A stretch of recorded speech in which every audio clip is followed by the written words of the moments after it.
신명기 20장은 이스라엘의 전쟁 규례를 다룹니다.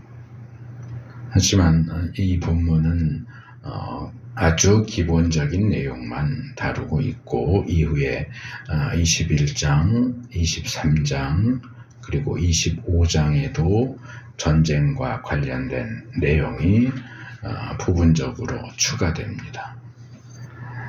그런데 이 신명기 20장, 전쟁을 다루는 신명기 20장은 흥미롭게도 살인에 대해서 다루는 19장 1절에서 4절, 그리고 21장 1절에서 9절 그 중간에 있어서 일반적인 살인과 전쟁에서의 살인이 어떻게 다른가 하는 것도 생각하게 해줍니다. 그리고 이 부분에서 우리가 기억해야 하는 것이 있는데, 그것은 구약 이스라엘이 신정 국가로서 일반 국가들과는 다르다 하는 점을 여러 차례 말씀드렸고, 이 신정 국가인 구약 이스라엘이 치르는 전쟁은 일반적인 전쟁과는 달리 거룩한 전쟁, 한문으로 성전, 홀리 워죠. 거룩한 전쟁이다. 또 그것을 다르게 바꿔서 진멸전 또는 전멸전, 이제 히브리어로 헤렘 전쟁입니다. 또 다르게는 여호와의 전쟁, 야훼의 전쟁 이렇게 부르기도 합니다. 이것은 특수한 전쟁입니다. 그래서 이 성전 홀리워 개념이 현대 사회에서는 이제 정전, 정의로운 전쟁, just war라는 개념으로 이렇게 어느 정도 연결이 되기는 하지만, 현대 사회에는 신정 국가가 없기 때문에 역시 성전도 없습니다. 또 구약에 나오는 이스라엘이 치른 전쟁이 모두 성전인 것도 아닙니다. 그래서 많은 전쟁 기록이 있지만 그것들은 대부분 일반적인 전쟁이고, 특별한 경우에 특별한 조건 하에서 성전을, 진멸전을 치르게 됩니다. 그래서 하나님께서 특별히 그 전쟁을 명령하신 경우에만 성전으로서 전쟁을 치르게 된다 하는 것을 좀 기억하시면 좋겠습니다. 먼저 1절에서 4절 내용은 좀 길게 나와 있지만 2절이 간략하게 요약합니다.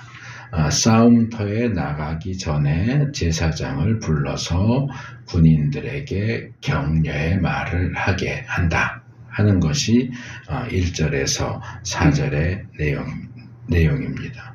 1절에 나오는 상황은 이렇습니다. 당신들이 적군과 싸우려고 나가서 당신들보다 많은 적군이 말과 병거를 타고 오는 것을 보더라도, 자, 전쟁이 일어났습니다. 전쟁터에 나갔는데 적군이 우리보다도 더 많아요. 또 더 많은 말과 더 많은 병거를, 더 우세한 그런 전력을 가지고 마주 나옵니다. 그런 상황에서 누구든지 두려울 수밖에 없죠. 제가 자주 드는 예지만 이 고대 전쟁에 있어서 말과 병거는 우리나라 6.25 전쟁 때의 탱크하고 비슷한 개념입니다. 현대식으로 말하면 핵폭탄이에요. 그러니까 상대방은 굉장히 강력한 무기로 무장을 하고 있는데 우리는 거기에 대항할 수 있는 그런 것들이 없어요. 거의 맨몸으로 싸워야 되는 상황이에요.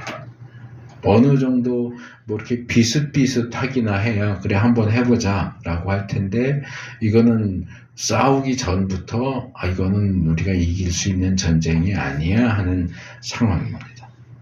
그렇다면 과연 그 전쟁을 계속 이어나가야 될까? 아니면 처음부터 질 게 뻔하니까 항복하고 우리 전쟁 안 하겠습니다 해야 하는 것이 옳을까?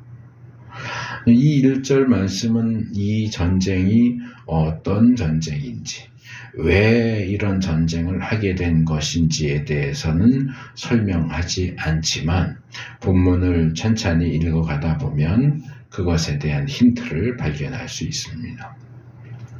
먼저 1절 하반절에 보면 이스라엘을 출애굽시키신 하나님이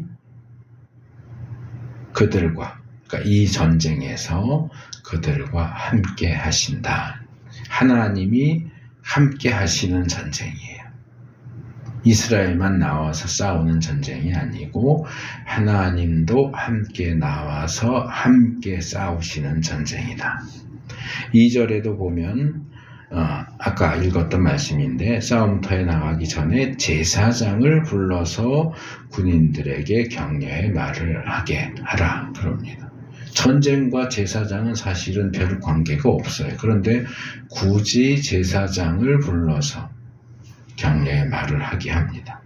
또 4절에도 보면 더 직접적으로 하나님이 너희와 함께 싸움터에 나가서 대적을 치시고 승리를 주신다라고 이야기합니다. 그래서 이 본문이 얘기하는 전쟁은 제가 시작하면서 소개한 것처럼 신정국가인 이스라엘이 하나님의 명령을 받아서 치르는 성전입니다. 헤렘 전쟁입니다. 문제는 하나님의 명령을 받고 전쟁하러 나왔는데 적군이 우리에 비해서 굉장히 강하다는 거죠. 그런 상황이라는 겁니다. 그런데 이 전쟁이 하나님께서 명령하신 성전이기 때문에 이스라엘은 이 전쟁을 그만둘 수가 없어요. 적군이 얼마나 많으냐, 적군이 얼마나 강하냐, 우리가 이길 수 있느냐, 이런 것들을 따질 것이 없이 무조건 그 전쟁을 수행해야 됩니다. 하나님의 명령이 떨어졌기 때문에. 바알부올 사건 이후에 그 사건과 관련이 있는 미디안과 했던 전쟁, 또는 좀 더 후에 사울 왕에게 내려졌던 아말렉 진멸 명령, 아말렉과의 전쟁, 이 전쟁이 대표적인 성전입니다. 하나님께서 그들을 진멸시키라고 명령을 내리셨기 때문에 그들과 전쟁을 하죠.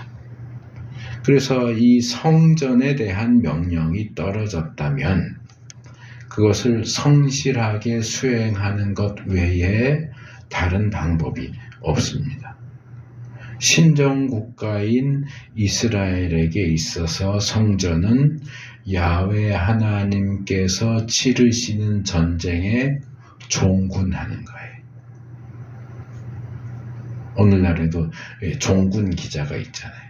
군대가 전쟁을 하면 거기 따라서 같이 전쟁터에 나가서 취재하는 기자가 있지. 기자니까 취재를 하지만 징병돼 갖고 거기에 전쟁에 나가면 싸워야 되겠지. 그러니까 이스라엘은 하나님이 하시는 전쟁에 모병이 돼서, 징병이 돼서 하나님과 같이 싸워야 되는 겁니다. 그래서 전쟁 수행은 피할 수가 없고 적은 너무 많고 강하기 때문에 제사장을 불러서 이스라엘 군사들을 격려의 말을 하도록 하는 것이 어떤 필수적인 요소로 나오는 겁니다. 그래서 1절에도 보면 두려워하지 마십시오 하는 말이 나오고 3절에는 사중적으로 마음에 겁내지 말며 무서워하지 말며 당황하지 말며 떨지 말아라 라고 이야기합니다. 이렇게 적이 많고 강한데도 불구하고 이스라엘을 격려하는 근거는 뭐냐? 1절에 있는 것처럼 하나님이 너희와 함께 하시기 때문이다. 이건 하나님이 명령하신 전쟁이기 때문이다. 하나님이 너희만 나가서 싸우라고 내버려 두시는 게 아니고 하나님이 너희와 함께 전쟁터에 나가시고 하나님이 너희와 함께 싸우신다. 그러니까 두려워하지 말고 겁내지 말고 무서워하지 말고 당황하지도 말고 떨지도 말아라. 그 하나님께서 너희와 함께 이 싸움터에 나가서 너희 대적을 치시고 너희에게 승리를 주실 것이다. 이 전쟁은 객관적으로 보면 이스라엘이 질 수밖에 없는 진짜 전쟁이지만 하나님의 관점에서 보면 이건 이긴 전쟁이다. 이길 수밖에 없는 전쟁이다. 이길 수밖에 없는 전쟁을 하면서 왜 두려워하느냐? 이스라엘이 이 성전을 수행하기는 하지만 사실상 그 전쟁은 용사이신 하나님, 시편에 나오는 표현, 용사이신 하나님이 싸우시는 하나님의 전쟁이에요. 우리는 그냥 옆에서 거드는 거예요. 우리가 주공이 아니고 하나님이 주된 중심적인 공격을 하시는 거고 우리는 옆에서 조공, 옆에서 보조하는 역할만 하면 되는 거예요. 그러니까 하나님과 함께 나가는 전쟁이기 때문에 그 하나님을 신뢰하고 승리를 확신하는 가운데 두려워하지 말고 전쟁에 임해라. 격려합니다. 그런데 이 격려 뒤에 따라 나오는 내용이 아주 의외예요. 5절에서 9절은 이 참전 예외 사항을 다루고 있습니다. 앞에서 제가 이 하나님께서 성전을 명하시면 그 성전은 수행하는 것 외에 다른 길이 없다라고 했는데 뜻밖에도 격려하는 내용 바로 뒤에는 이 성전에 참여하지 않아도 되는 경우를 다루고 있습니다. 그래서 지휘관들이 군사들을 모아놓고 뭐라고 얘기해요? 집을 지었는데 준공식을 하지 못한 사람, 포도원을 만들었는데 아직 그 열매를 포도 또는 포도주를 맛보지 못한 사람, 여자와 약혼은 했는데 아직 결혼식을 하지 못한 사람, 그리고 전쟁하는 것이 너무 두려워서 겁이 나는 사람, 이 네 부류의 사람은 뒤로 돌아서 각각 너희 집으로 돌아가.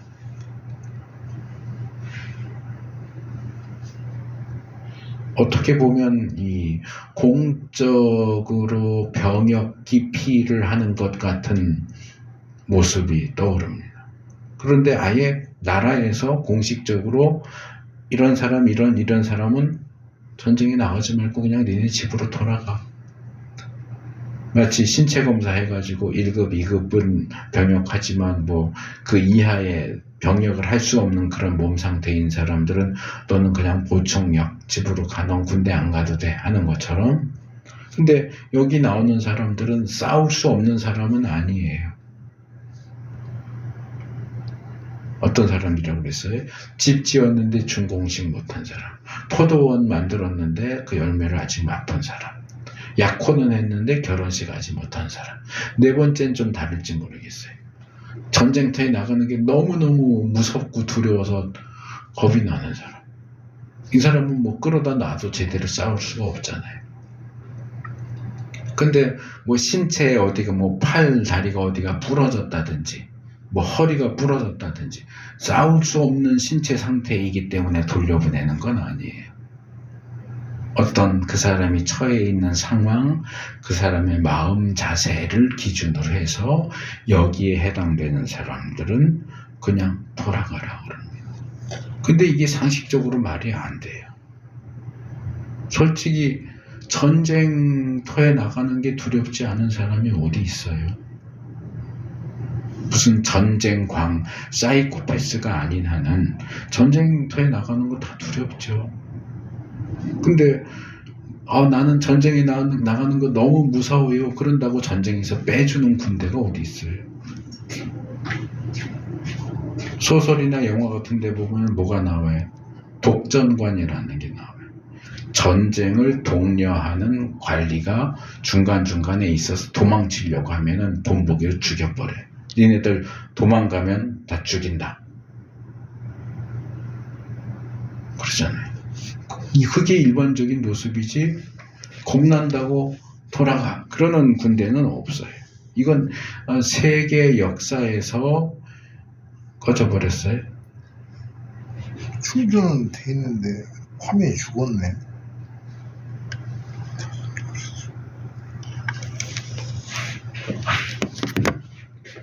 와이파이가 나왔었나? 와이파이는 계속 켜 있는데 그냥 그대로 다시 누르시면.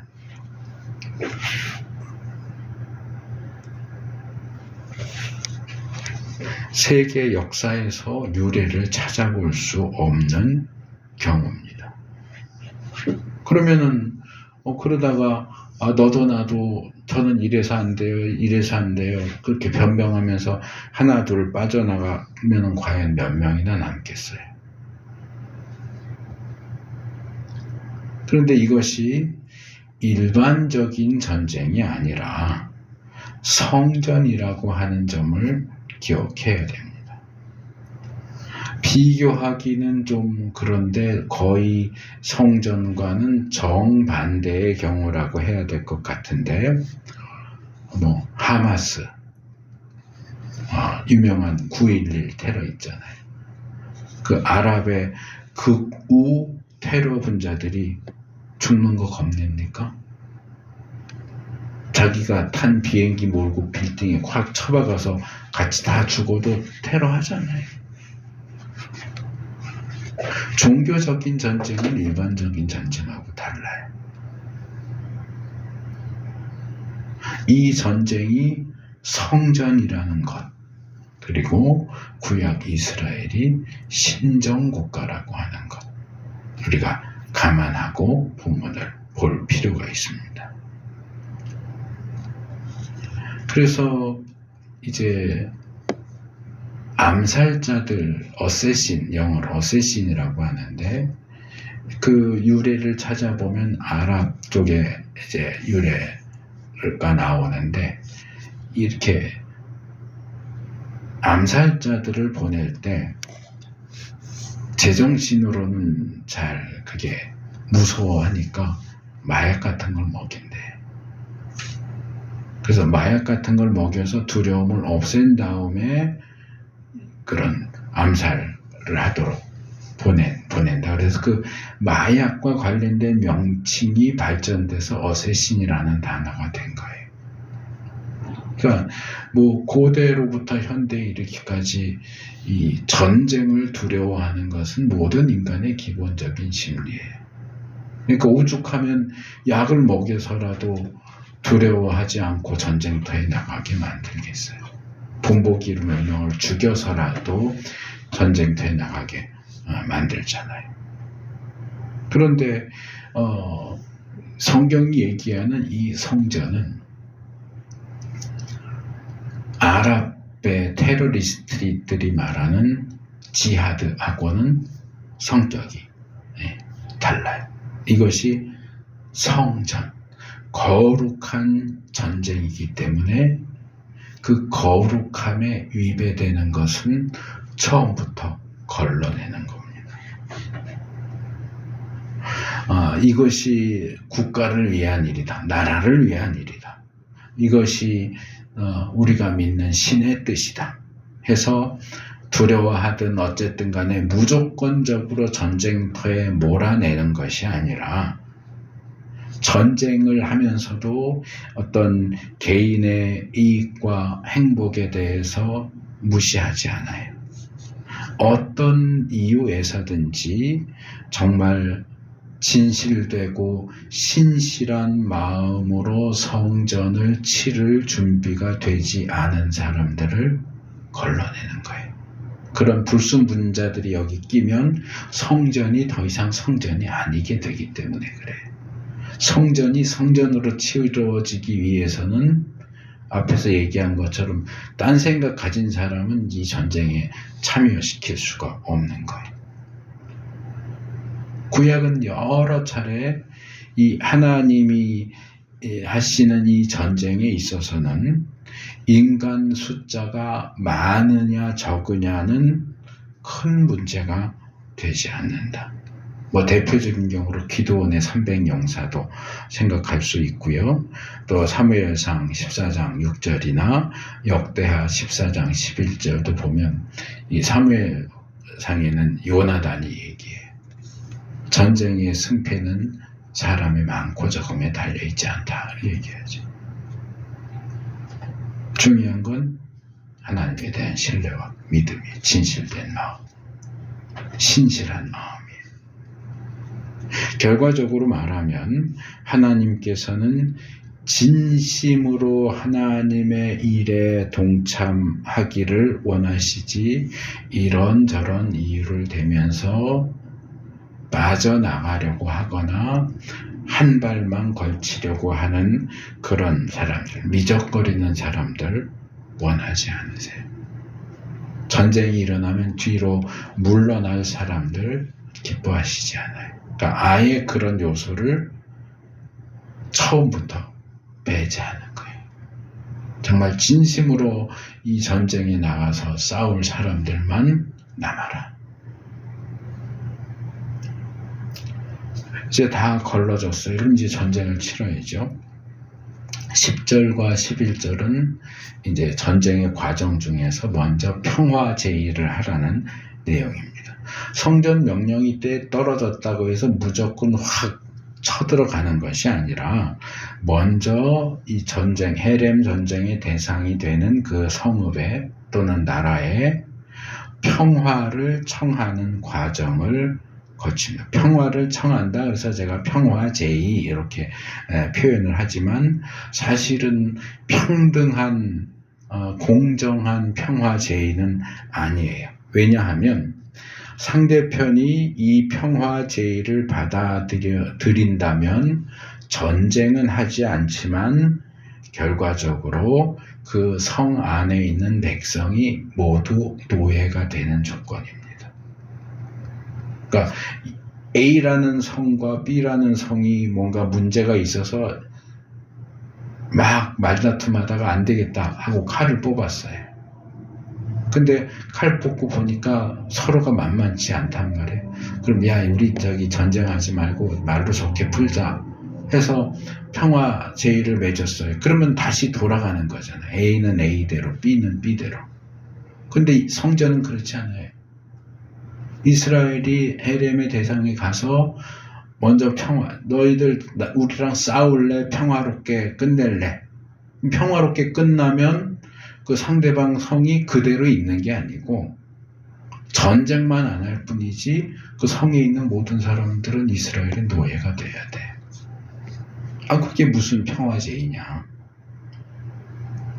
마치 예전 근대의 그 제국주의 영국이나 유럽의 국가들이 전 세계를 아시아나 아메리카, 남아메리카 이런 데 향해서 식민정책 펼쳤던 것처럼 총칼 들고 나와서 니들 싸울래 굴복할래 해서 식민지 만들어서 통치했던 것처럼 하나님의 이름과 어떤 하나님의 능력으로 상대방을 찍어 누르는 방식으로 횡포를 부리는 거 아니냐 이렇게 생각할 수 있지만 이 부분도 역시 이 전쟁이 일반 전쟁이 아니라 성전이다. 그리고 성전은 진멸전이다 하는 것을 기억하셔야 됩니다. 왜 성전을 진멸전이라고 그래요? 성전에서는 상대방을 진멸시키는 것이 기본적인 방식이에요. 그러니까 전쟁이 일어나면 적을 다 죽여야 끝나요. 근데 저도 이 부분을 이렇게 준비하면서 다시 이제 이 성전에 대해서 생각을 하게 됐는데, 예를 들어서 앞에서 얘기했던 미디안과의 전쟁, 또 가나안 정복 전쟁, 아말렉 전쟁 이런 것들이 이제 성전인데 그 성전의 공통점이 뭡니까? 하나님께서 그 그들의 죄악을 심판하시는 전쟁이에요. 그러니까 징벌, 정벌이 아니고 벌 주는, 심판하기 위한 전쟁이고, 하나님께서 그들에게 원수를 갚는 전쟁이에요. 그래서 이 성전은 기본적으로 상대방을 진멸 또는 전멸시키는 방식으로 행해집니다. 이 진멸 전쟁에 있어서 이 진멸이라고 하는 것은 그 대상이 완전히 하나님의 몫이기 때문에 사람은 거기서 뭔가를 취할 수가 없어요. 하나님의 몫이기 때문에 하나님께만 드려야 되는데, 일반적으로 하나님께 드리는 예물을 어떤 방식으로 처리합니까? 제단에 올려서 태우잖아요. 하나님께 드리는 제물. 그러니까 진멸정도 상대방을 다 죽이는 걸로 그들을 하나님께 바치는 그런 방식으로 행해지는 겁니다. 그래서 진멸전이 행해지면 가장 극심한 경우에는 그 성읍 안에 있는 어떤 생명체도 남기지 않아요. 사람은 물론 가축까지도 완전히 다 죽이는 경우. 여기 본문에 나오는 12절에서 18절에 나오는 그 내용을 보면 진멸이 선택적이에요. 전부 다 몰살시키는 건 아니고, 죽일 사람은 죽이고 또 살릴 사람은 살려서 포로로 잡고, 뭐 가축도 안 죽이고 뭐 그러는 경우들이 있어요. 근데 그래서 제가 이렇게 성전의 경우를 쭉 살펴봤더니, 요단 동편에서 헤스본 왕국과 전쟁할 때에는 또 꺼졌어요?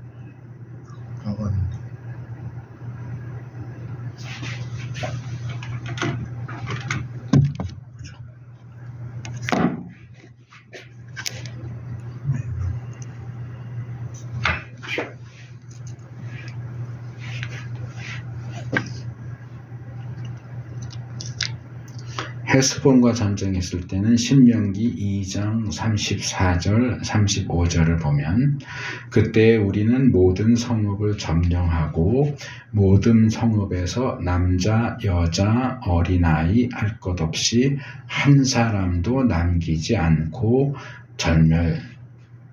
전멸시켰습니다. 오직 가축과 성읍에서 탈취한 물건만은 우리의 소유로 삼았습니다.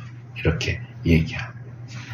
또 우상 숭배한 성읍에 대해서 다루는 신명기 13장 15절의 경우에는, 당신들은 그 성읍에 사는 주민을 칼로 쳐서 모두 죽이고 그 성읍과 그 안에 있는 모든 것과 집짐승, 가축들까지도 칼로 쳐서 죽이십시오. 이렇게 명령합니다.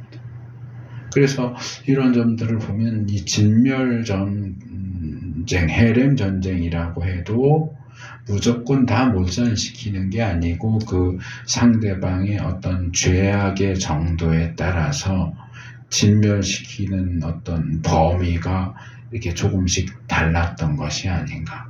그 성에 있는 모든 생명체를 죽이는 것이 가장 극악의 단계고, 사람만 죽이는 경우 짐승은 살리고, 또는 남자만 죽이고 여자와 아이들은 포로로 잡는 경우, 뭐 이런 이제 여러 경우들이 있는 것 같아요. 그렇기 때문에 그런 점을 전제로 해서 보면, 이스라엘이 전쟁을 하러 나와서 평화 제의를 하는 것은 사실상 평화를 우리 서로 사이좋게 지내자 하는 그런 평화 제의라기보다는 항복을 권고하는, 전쟁하면서 죽을래? 아니면 그냥 차라리 항복해서 노예가 될래? 항복해라. 항복할래? 싸울래? 를 물어보는 그런 과정이다 라고 보는 게 좋을 것 같습니다. 그렇게 보면 이 항복을 권고하는 것도 뭔가 조금 마음에 안 들기는 하지만 원래대로 하면 다 죽어야 되는 건데 생명을 살려주는 거잖아요. 그러니까 가나안 정복 전쟁을 할 때도 먼저 항복하고 들어온 기브온 족속은 안 죽이고 노예로 삼잖아요. 그러니까 그것은 고대의 관점에서 보면 굉장히 관대하고 자비로운 조처죠. 원래는 죽여야 되는데 안 죽이니까.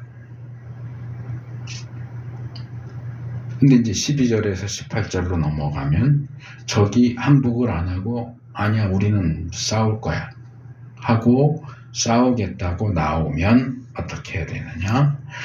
성읍을 대상으로 하는 점령전이기 때문에 당연히 성을 포위하겠죠. 포위하고 공격할 겁니다. 근데 그 이후에 전쟁을 어떻게 치르느냐는 이야기하지 않고 그 포위 전쟁으로 그 성읍을 점령한 이후의 상황으로 바로 넘어가 버립니다. 그래서 아까 앞에서 제가 이 단락에서 얘기하는 전멸은 선택적이다. 몰살은 아니고 죽일 사람 죽이고 노예로 삼을 사람들은 노예로 삼는다 그랬는데 일단 전투를 할 수 있는 남자들은 다 죽입니다.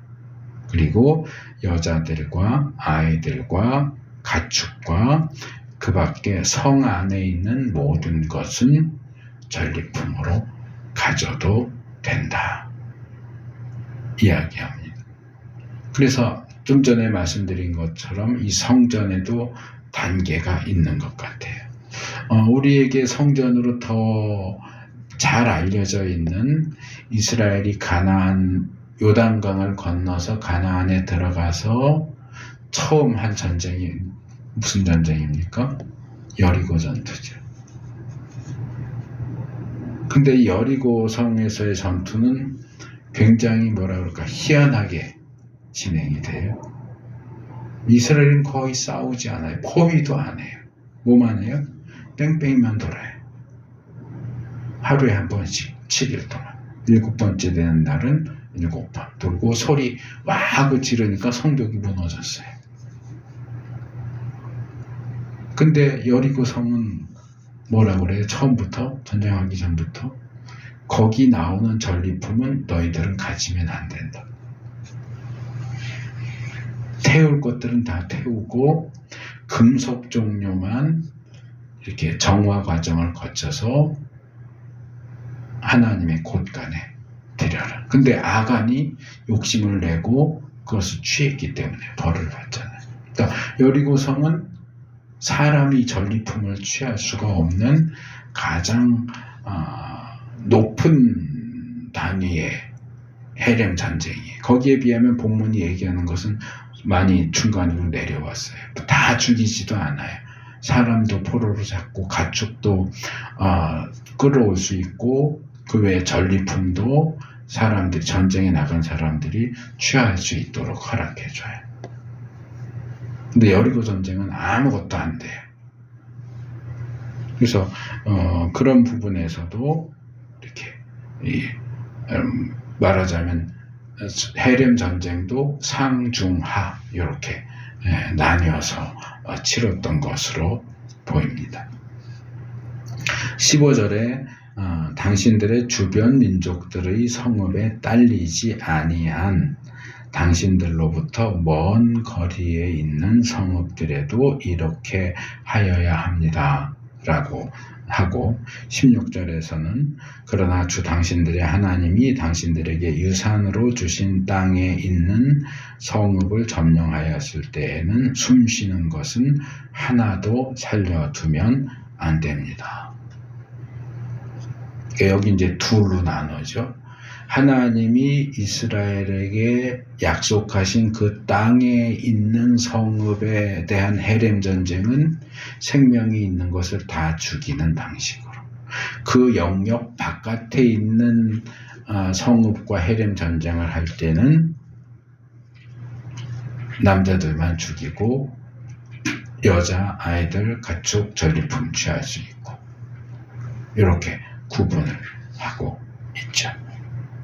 그래서 이 내용을 보면 이 가나안 원주민, 하나님께서 이스라엘에게 주시겠다고 하셨던 이 가나안 땅에 살고 있는 원주민들의 경우는 가장 중한 진멸의 대상으로 보고 있다 하는 것을 알 수 있어요. 이건 뒤집으면 그만큼 가나안 원주민들의 죄악이 극심했다. 그들에게는 그런 심판을 내릴 수밖에 없는 그런 상태였다라고 생각할 수 있는 겁니다.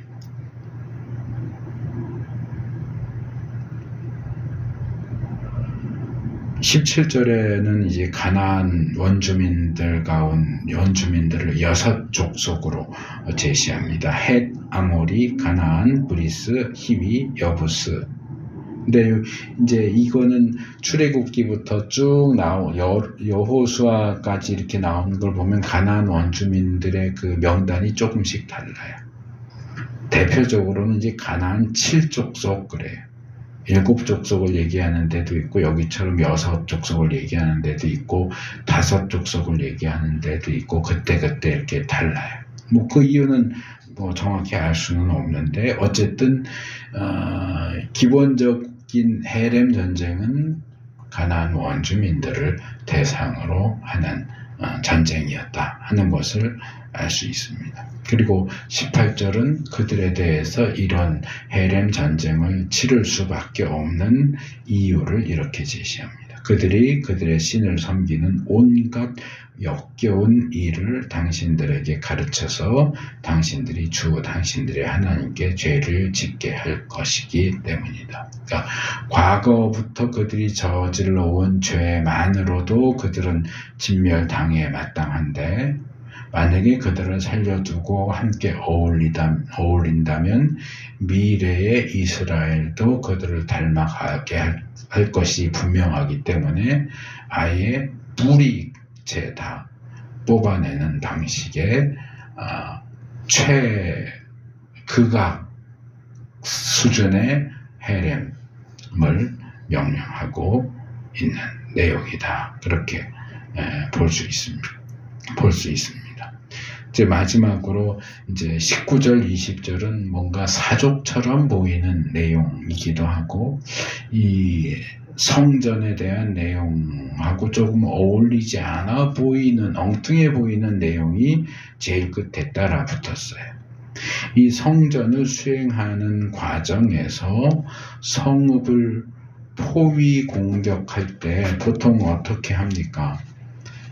이제 뭐 흙을 높게 쌓는다거나 망대 같은 걸 높게 올려서 성벽보다 높게 올려서 거기서 이제 성 안으로 공격을 하거나 또는 그 뭐라 그러죠? 이렇게 돌멩이 투석기 같은 걸로 해갖고 공격을 하기도 하는데 그런 걸 하려면은 기본적으로 나무가 필요하단 말이에요. 근데 뭐 전쟁하면서 나무를 들고 다니는 거 아니잖아요. 그러니까 그 성 인근에 있는 나무들을 베어서 망대도 만들고 투석기도 만들고 그럴 수밖에 없는데 과일나무 유실수는 베지 말래요. 전쟁을 하는 와중에도 과일을 맺지 않는 나무는 그걸 베어서 무기를 만드는 것 괜찮은데 과일 나무는 베지 말라. 좀 엉뚱해 보이는 내용이죠. 그러면서 그 이유를 뭐라고 설명해요? 과일 나무가 너희의 원수도 아니고 또 결국은 거기에서 너희가 과일을 따서 먹어야 하기 때문에 과일 나무는 그냥 보존해둬라. 그리고 열매를 맺지 못하는 나무는 베어서 공성 장비를 만들어라. 이게 뭔가 조금 이렇게 언밸런스해 보여요. 사람에 대해서는 죽여 해놓고 과일나무는 베지 마 하는 게 뭔가 사람이 과일나무보다 못한가 하는 생각도 얼핏 들고 근데 이 부분도 우리가 조금 객관적으로 생각을 하면 진멸전쟁이라고 하는 것은 자연을 징벌하는 게 아니고 범죄한 인간을 징벌하는 전쟁이에요. 그러니까 범죄한 인간은 죽여야 되지만 인간의 범죄와 무관한 자연은 놔두라는 거예요. 그러나 부수적인 피해라는 표현을 쓰거든요. 전쟁에서는. 그러니까 열매 맺지 못하는 나무를 베는 것은 이제 인간의 범죄 때문에 그 나무들이 피해를 입는 거죠. 그러나 인간에게 유익한 유실수는 건들지 마라. 전쟁 과정에서 보면 뭐 사람만 죽어요. 집도 다 무너지고 나무도 꺾이고 뭐 그 주위에 있는 모든 것들이 그런 부수적인 피해를 입게 되지만 어쩔 수 없는 경우를 제외하고는 그런 피해를 입히지 말아라 라고 이야기하는 겁니다. 이 부분과 관련해서 우리가 조금 더 생각을 발전시키면 인간이 처음 범죄해서 저주를 받게 됐죠. 창세기 3장 16절에서 19절. 저주를 받게 된 것은 사실상 자업자득이에요. 그런데 그 와중에 인간의 범죄로 인하여 애꿎게 땅이 저주를 받습니다. 창세기 3장 17절. 땅이 범죄한 게 아니에요. 인간이 범죄했는데 땅이 인간 때문에 저주를 받죠. 그것을 바울이 로마서 8장 19절에서 22절 이 본문에서 이제 주석을 해요. 뭐라 그래요? 피조물들이 하나님의 자녀들의 구원이 완성되는 날을 간절히 기다린다. 왜?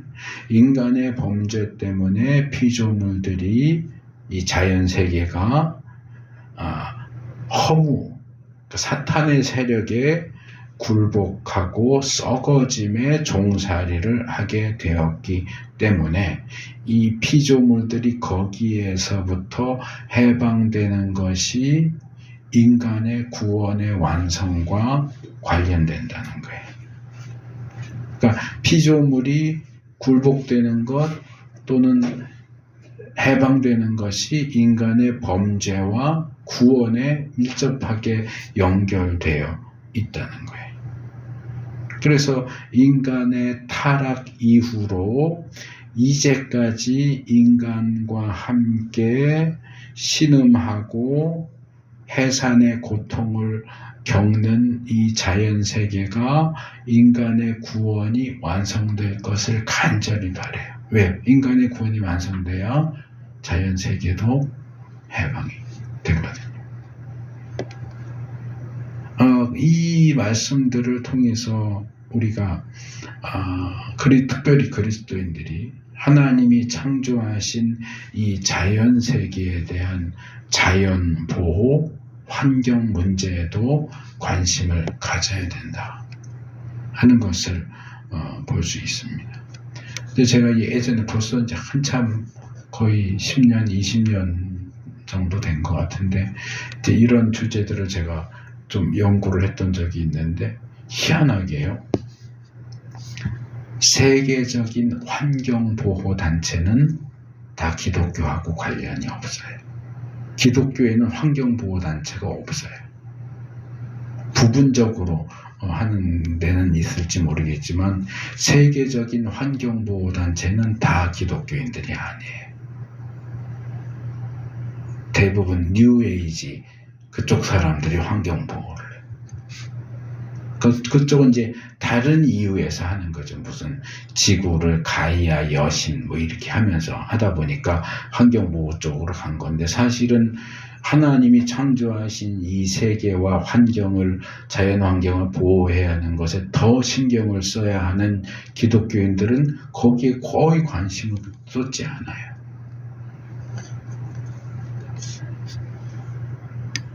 그래서 저도 예전에 그 부평에서 교회 할 때 그런 것들을 많이 했는데 이제 그때는 많으면 한 30명까지 모였었거든요. 그러면 이제 저희 이제 고종사촌 누나가 나왔었는데 이제 종이컵 같은 거 사오겠다 그래. 나 종이컵 사지 말라고, 일회용품 쓰지 말라고, 쇠로 된 컵 사서 쓰고 씻고 이렇게 하자고.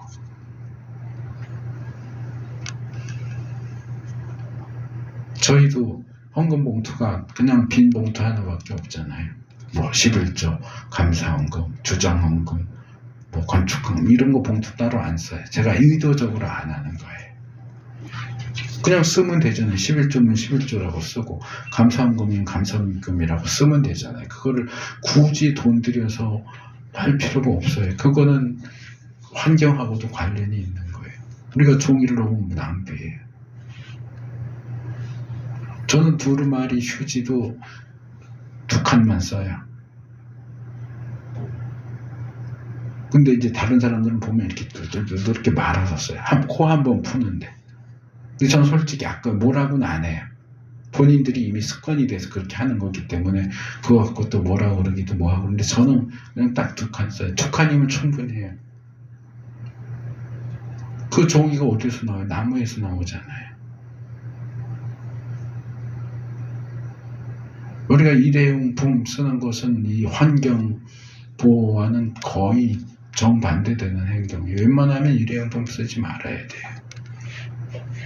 그런 거는요, 서점 가시면은 이렇게 얇은 책자, 환경을 보호하기 위해서 우리가 할 수 있는 일, 뭐 이런 식으로 해갖고 책자들 여러 가지가 나와 있어요. 좀 보셔야 돼요. 관심을 갖고 보시고 실천하셔야 돼요.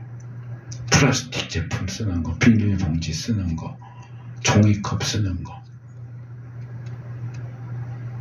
하나님 만드신 세상이잖아요. 인간의 범죄 때문에 고통받는 피조물들인데 우리가 그 피조물들에 대해서 무관심하게 착취하고 함부로 하고 그렇게 하는 것은 하나님이 기뻐하시는 일이 아니에요. 오늘 신정국가의 거룩한 전쟁, 성전에 대해서 살펴보면서 제가 평소에는 잘 말씀드리지 않았던 여러 주제들을 함께 말씀을 드렸습니다. 자, 오늘날에는 신정국가도 없기 때문에 성전도 없어요. 불연 속성이죠. 그러나 우리가 아까 불렀던 찬송처럼 우리 믿는 사람들은 그리스도의 군사, 십자가의 군병으로서 거기에서 배워서 적용할 부분이 연속적인 부분이 분명히 있습니다. 우리에게 맡겨진 영적인 전투를 회피해서는 안 됩니다. 그 일에 대해서 미적거리거나 뒤로 물러가거나 이런저런 이유를 대면서 빠지려고 하면 안 됩니다. 우리는 그리스도인이 되는 순간 그리스도의 군사로 부름 받은 사람들입니다. 악은 조금도 용납하지 말고 철저히 척결해야 하고 하나님께서 창조하시고 아끼시는 이 피조 세계를 돌보는 일에 더 적극적으로 나설 필요가 있습니다. 그래서 하나님께서 우리를 그리스도의 군사로 부르셨다 하는 사실을 분명하게 인식하고 충성스럽게 그 사명을 감당하는 우리가 될 수 있기를 바랍니다.